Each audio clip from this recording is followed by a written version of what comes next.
Hello कला दिदीको YouTube च्यानलमा हजुरहरूलाई स्वागत छ अनि नमस्ते छ है। कला दिदी अब लुगा धुँदै आँटिराखेको छु है।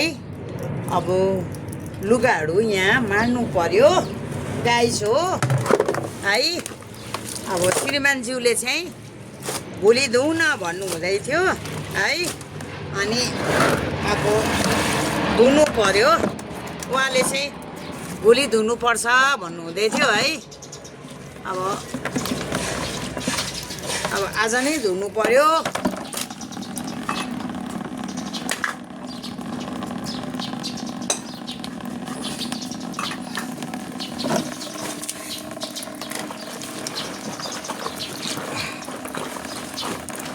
के गर्नु गाइस हो। अब यो लुगा धोइसकेपछि अब एकछिन सिलाइ बुनाइ तर्फ गर्नु पर्यो है।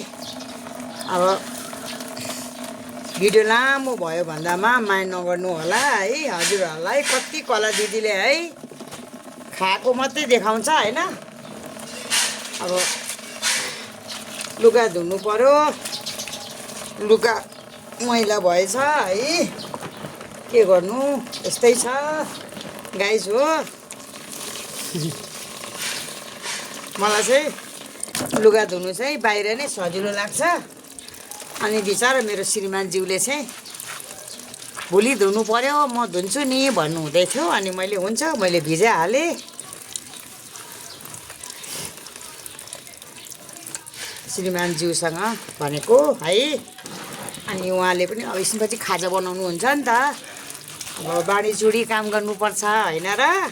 परिवारमा त बाँडीचुडी अब आमा बाबाहरूले त अब सक्दैन होइन। अब आमाको पनि अस्ति भर्खर अपरेसन गरेर हिजो फलोमा गरेर आएको छौँ।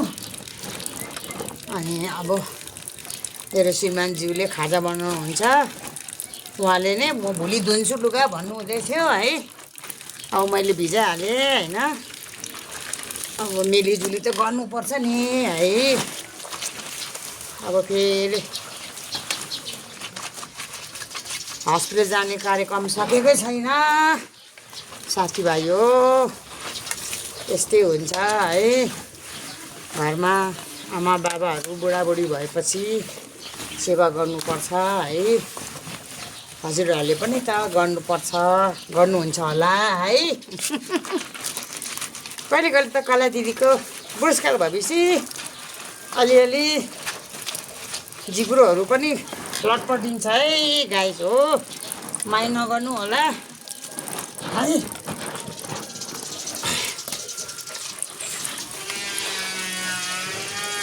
त्यसले फेरि कुकु गर्दैछ त हाम्रो पोथीले गाइस। फेरि बच्चा गर्नुलाई कुकु गर्दैछ। के गर्नु भ्याउँदैन। अनि अब एकछिनपछि खाजा खाने बेला हुन्छ। अनि एकछिनपछि खाजा खाएपछि भात खाने बेला हुन्छ है साथीभाइ हो। अनि के गर्नु यस्तै छ। ल कला दिदी अब यो सकेर एकछिन सिलाइ बुने गरौँ भनेको।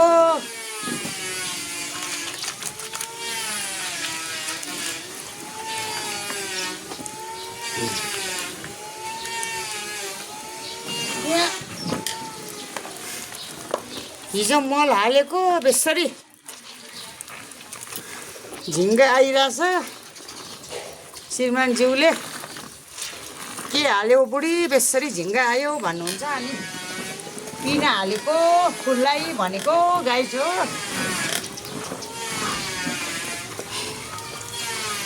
के गर्नु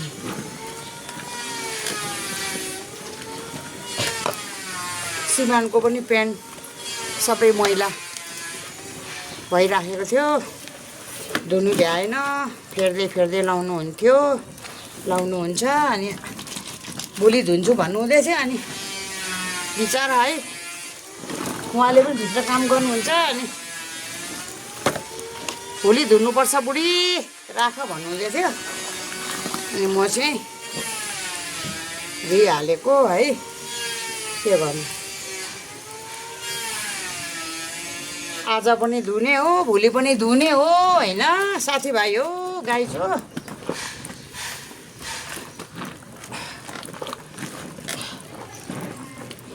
अब यो सकेपछि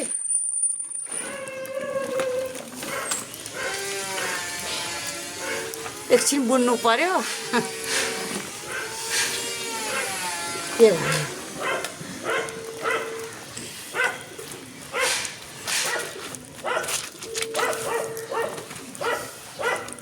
ल स्वास्थ्य रहनुहोस् अनि खुसी रहनुहोस् है।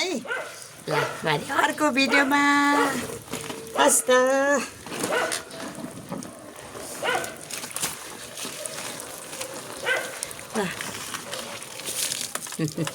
अर्को भिडियोमा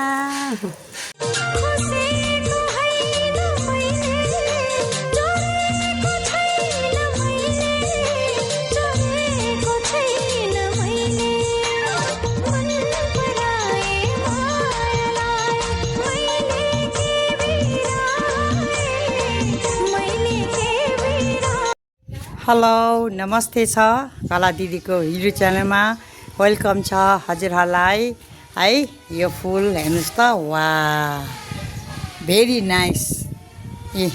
मैले सानो ल्याएर धरानबाट मेरो मामाको छोरीले रोप्नु भएको थियो, अनि मैले यहाँ ल्याएर आमाको बारीमा है विश्वबाबुहरूकोमा यसरी रोपेर हेर्नु त दानाहरू मजाले सधैँ यो फुल फुलिरहेको छ गाइज हो। फुलिराखेको छ है। हजुरहरूलाई मन पर्यो भने लाइक कमेन्ट सेयर गरिदिनु होला है।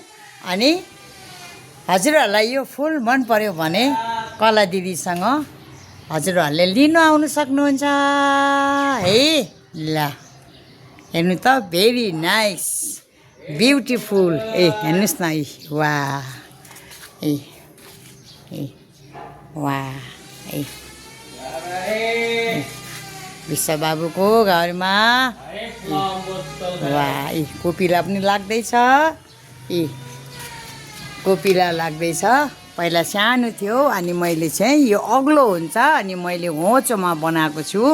माथि माथि म छाँटिदिन्छु अनि कोपिला लाग्दैछ। वा यो अग्लो हुन्छ, मैले होचो बनाएको, अझै पनि छाट्नु परेको छ है। ल हजुरहरूलाई चाहियो भने लिनु आउनु सक्नुहुन्छ कला दिदीकोमा है। ल लाइक कमेन्ट सेयर गरिदिनु ल, माया गरिदिनु ल, अनि स्वस्थ रहनुहोस् अनि खुसी रहनुहोस् है। ल धरानबाट ल्याएको मेरो दिदीले दिनुभएको मेरो मामाको छोरीलाई पनि धेरै धेरै धन्यवाद छ। ल वा भरे अर्को भिडियोमा